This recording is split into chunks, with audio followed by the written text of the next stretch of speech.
How do you create a brand? Now that you're aware that you even need a brand, what do you do to move forward? How do you make it happen? Especially as a small business owner, someone new who's just starting out and is on that new business owner budget, right? We want something budget friendly. And I don't want you guys to spend too much money over investing too early as you're still sort of figuring things out, sort of getting that groundwork done. So if you are still new to business and you want to create a brand, here's 3 easy steps to make it happen. Hey, I'm Kat May Designs, brand identity designer, talking to you guys about all things rebrand, including how to rebrand ourselves and our businesses from the inside out so that together we can rebrand the world, right? Create impactful, sustainable change from the inside out, starting with ourselves and then our businesses and then our communities. So today what I wanted to talk about is how do you create a brand? First off, you want to set the mood, right? You want to really focus on the look and the feel of your brand. So this has to do with doing research. So one, you want to research your audience, figure out what it is that they like, that they love, what brands do they gravitate to. When I'm doing this brand process with clients, we spend a lot of time studying the demographics. I ask a lot of questions about who are they, what things do they enjoy doing, what brands are they loyal to, where do they shop, what's their sort of buying habits, what price point, what price ranges are they in, and then using that information to study what's already out there. So not just within your personal industry, like competitors, what competitors are they currently buying from, but also what other just brands do they like, what styles do they like. That's really going to help you start to narrow down what that look and feel should be, right? And the reason why I'm starting with audience is because it's oftentimes the easiest way to start. But that being said, you also want to think about what styles do you gravitate towards. In theory, there should be a similarity between what your audience loves and what you love, because if you're passionate about whatever it is that you're selling and you know that other people like you want it as well, then there's probably going to be a similar audience to you. Not always true, not necessarily true, but oftentimes that's the case, right? You want to be equally aware of both. So we don't want to forget the audience. Sometimes I see business owners getting too caught up in what they love and it's all about their personal favorite color and that kind of thing, that they forget that at the end of the day, we're trying to sell to an audience here.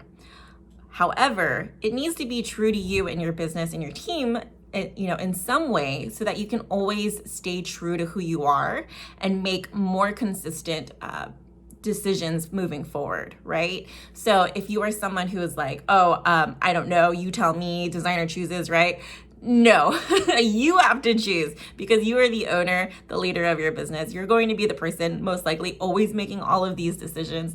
And if you stick true to who you are and what you gravitate towards, what you like and those values, and you have, you root all of your decisions in that, then you're more likely to be consistent long-term, right? Then you're more likely to make similar decisions that help you stay consistent long-term, right? So it's finding the mix between the two. So there's your audience, right? Like I said, so do the research, do the homework, figure it out. Who are they? What do they like? What brands and styles do they like? Look at those brands and styles. What do those brands and styles have in common? What kind of common thread do they do? What's the look and feel, the design, the visual cues that they have, right? Are they more minimalist? Are they more maybe layered with different graphics and elements? Are they more earthy? Do they have really high saturated colors, or do they have really, muted, more earth tone kind of colors? Or do they have no colors? Are they just black and white, right? So look at those things. And then look at what you do, what you gravitate towards, and figure out what is the bridge between the two, right? Between your audience and yourself, or your team, right? Thinking about your brand and your team. So that's the first part, right? Just setting the mood and figuring that out. Another part of it that I want you to pay attention to is think of the feelings, right? So I bring up feelings pretty much all the time. It always comes back to feelings. Always, always, always. Everything that you do, people make buying decisions based off of feelings. So always come back to the feelings.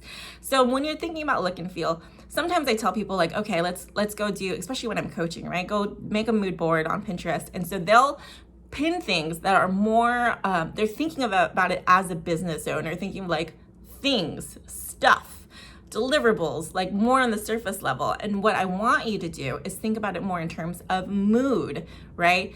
When I say look and feel, I don't mean just the way that it looks. I really mean the way that it also feels, right? So like, does this feel happy? Does it feel sophisticated? Does it feel classy? Does it feel expensive? Does it feel athletic? Does it feel approachable, or does it feel more elite, right? So what kind of feeling do you want to set the tone of your brand for, right? What kind of feelings do you want your audience to automatically associate with you? You know, when we use these visual cues, when we set your brand up, you know, it sets off certain triggers and cues. What feelings do you want them to associate with your brand, right? Those are the things that you want to think about. Now, step 2, just freaking pick already. So I know that sounds probably opposite of what I was just saying, where I say take the time to research and really figure it out and do all of that. And it is super important to do your research, to spend some time exploring. I really think that's the best first step, is to really allow yourself that time. But do you make sure that you hit a moment or hit a zone where you decide, okay, this is where I'm going to decide, I'm going to pick and just move forward, right? And making sure that you're picking this thing and you're just gonna choose it, and now you're going to commit to it, right? Because that's the most important thing. It does not have to be perfect, you just have to commit to it, right? And then you can always rebrand later. But first, at this specific stage, just pick something, right? So when I say pick something, I mean pick a logo. It does not have to be fancy. Do not overthink it. Do not overwork it. Do not get caught up on your logo. Your logo, at the end of the day, this is coming from a designer. It sounds like it's something a designer wouldn't say, but at the end of the day, your logo is not that important. You honestly could pick just some nice fonts, put them together, and be super stinking consistent about that, right? Colors and fonts, I would almost say, are more important than having the most perfect thought out logo, right? And so don't overwork your logo. Sometimes people want to put a ton of stuff in it. Don't do that, okay? Just keep it simple, keep it clean so that it can be recognizable. So colors and fonts, pick 2 to 3 different colors or fonts. The fewer you choose, the more consistent it is. So with colors, you know, I wouldn't do more than 2 to 3 if you don't know what you're doing. Sometimes it can be helpful to have, you know, a larger color palette, but then you start to dip into more being design conscious and knowing more about design to use it in an effective way. If you're just starting out, I highly recommend only using 2 to 3 max. Even 1 to 2 really is like pretty good. I've seen people who are just super consistent with the same color, and that becomes a visual cue for me. And it doesn't have to be sophisticated design, but it does make me think of that person. And that's what's the most important thing, right? So 2 to 3 colors, no more than that. And then fonts are a similar thing. So with fonts, you want to have like your main font family that you use that's legible, and then maybe an accent font. You could also use a display font, which is just, again, it's just like a more designed sort of font that you'd want to use really minimally. I could do a whole other video on font choices, but really just keep the fonts simple and legible. You want to make sure people can read it, right? Especially since we're all on our cell phones. You make sure it's easy to read. And if you use something else like a brushstroke or some other kind of display font, use it very minimally, right? Just to catch attention, but really keep the fonts clean and simple. Okay, and then graphics and photo style. So this is going to be a little harder to explain, but it goes back to the mood that you set, that tone that you set. So for graphics and photo styles, so for like photography, there's different types of photography, right? There's different styles of it. And to be able to see what I mean by that, if you're not a visual designer, it really has to do with like the mood and the tone and the feelings again. So if you can choose a photo style, do that. Another way, a simpler way, I guess you could say, of doing this is you could just like always use the same filter, right? Or choosing photos that have sort of the same essence, and maybe you're always smiling, or maybe there's a lot of the similar elements in the background, you know, like I have a lot of foliage, I use a lot of like jungly leaves and that kind of stuff. Whatever that is for you. I know somebody else on Instagram who, you know, they're always in the same sort of outfit, right? So, I mean, that's, you know, it's not technically photos, but it is very imagery based, right? He's always in the same suit with the same glasses. He doesn't even need to use glasses. He just has them. And then, you know, graphic elements, right? So there's a lot of people online that you might see, instead of having like the perfect logo, they have like a pineapple, and they're very consistent with the pineapple, and they use it everywhere, right? That's the thing. Which pulls me into my next little bit is if you want to choose a thing, right? Like you have that thing that people will sort of be able to latch onto. So my favorite story to make this relevant is when I was in high school, I you know, instead of like 1 year, instead of having like a typical JanSport, whatever boring backpack that I normally chose, I decided to go for this bright hot pink Hello Kitty backpack. Just because, I don't know, it was just fun. And so I walked around the whole year with a Hello Kitty backpack. And then my birthday, when it came up, I had a little party and all of my friends got me something Hello Kitty. I had so much Hello Kitty stuff. It was crazy. And it was funny because I like Hello Kitty. And yeah, obviously I had the backpack, but I wouldn't have thought of myself as like the Hello Kitty person. But that's what happened after repeat seeing me in this Hello Kitty backpack, right? So that's sort of what you want to think about with your branding. You want to find something that's something similar to that, right? If you choose to go that route. And so it's sort of like what your logo should be or used to be. It's just that thing that people can kind of latch onto, that they can use to think of you as your brand, right? Again, with the pineapples, again, with the guy with the nerdy glasses. There's a whole tons of examples out there. But so you can choose to do it, one of those too. It's optional, but it is helpful. Some people stray away from it because I think they feel like it's cheesy or cliche. But you know, if as a new business you're starting out, it's a super easy way to get people to think of your brand, especially if they're out and about and they are like, oh, there's a pineapple, now I think of this person. I can't help it. It's a cue. It's a trigger. Another reason why it's helpful is because sometimes this happens to me. I know someone asked me, oh, do you know someone for this kind of business? Do you know someone just recently asked me, do I know someone who makes, custom cakes? And I was like, I know someone, but I couldn't think of who it was because she doesn't have branding yet. She doesn't have something that I can latch onto in my brain. It's like, I know someone, I know it has to do with pineapples or cakes or whatever, right? Like if she had a more set visual brand, I might have thought of her faster. So step 3 is repeat until you die. I'm just kidding. But no, literally that is really the most important step, is just repetition, being consistent and using it consistently over time and not changing things. So since you're a small business, since you're just starting out, go in with the mindset that this is something I'm going to commit to for the next year, next 3 years, right? Depending on how fast you grow. 5 years, really, right? Because it takes a while for people to understand that you're there and to associate these cues with you and to build up that repetition for them to always remember you because of it, right? So for example, I started talking about branding specifically pretty early on in my business. And so now people always associate with me, not just with graphic design, but with branding. And so what's helpful about that is that I often don't get random graphic design jobs. I often don't get those, like, oh, here's a cheap flyer job or here's a cheap whatever job. Like I don't get those. People come to me specifically for branding because I always only talk about branding because that's what I'm good at, right? That's what I really sell. So you want to do the same thing. So you do it also in messaging, which can be another video, but with visual cues and visual branding, you want to make sure that you're really consistent about setting those same feelings, like we talked about, setting that same mood, being really repetitive with the style of photos that you choose or the style of, whatever graphic element, your little Hello Kitty version, whatever that is, your fonts, your colors, being really repetitive with it.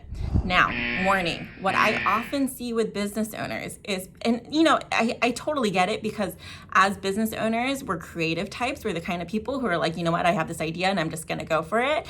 And we're sort of that creative thinking, just do it sort of type. And I get it, but you have to be mindful to resist the temptation to undo all of your work by changing things up again, right? Especially because we want to fix the thing, and we're always so focused on where we're currently at that we forget that the long-term effect of branding is to commit to it and be repetitive with it long enough for people to understand what we're doing, to get it in their mind, to set that cue, right? So do not overwork your design. Do not change it in 6 months. Do not start adding more things to make it more exciting. Do not start changing things because you're bored of it. Sure, you've seen it this same layout a million times. Sure, you've seen these same colors and fonts a million times. Okay, but your viewer has not necessarily seen it. For sure, they haven't seen it as much as you have, but they have not necessarily even seen it enough times for it to be committed to their memory, right? And so it used to be that the marketing rule was that you wanted to touch people in 7, not touch them, you nasty, is gross. No, but 7 different touch points of marketing, right? And so, back in the day, it was like you want to have a billboard and a poster and like something in the newspaper or whatever, 7 different areas. Nowadays, because of social media, because we're so attached to our phones, and because we're so overly saturated, I heard someone say that it was something more like 27 times someone needs to see you before they trust you, right? Before they feel like you're familiar to them. That's pretty fair, right? Because they might have seen you a handful of times and they might be sort of familiar with you, but do they trust you? Do they know you? Do they have those cues built up yet? I don't know. So get in front of them as often as you can, as repetitively as you can, and that will work the best for you over time. So an example, I ordered pizza one time off of this Slice app, and they have since emailed me every single Friday at 3 p.m. saying it's pizza o'clock, pizza emoji, and that's it. But it works to this point, especially because now that I'm talking about it with you guys, that's the effect of repetition, right? There's nothing different about their email newsletter that comes out every Friday, except for that exact same message. The email is the exact same thing, just saying order your pizza, right? But it's effective because every single Friday, I'm like, you know what?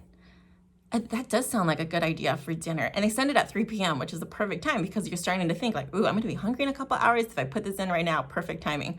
But it's super effective and it works. And they did not change it.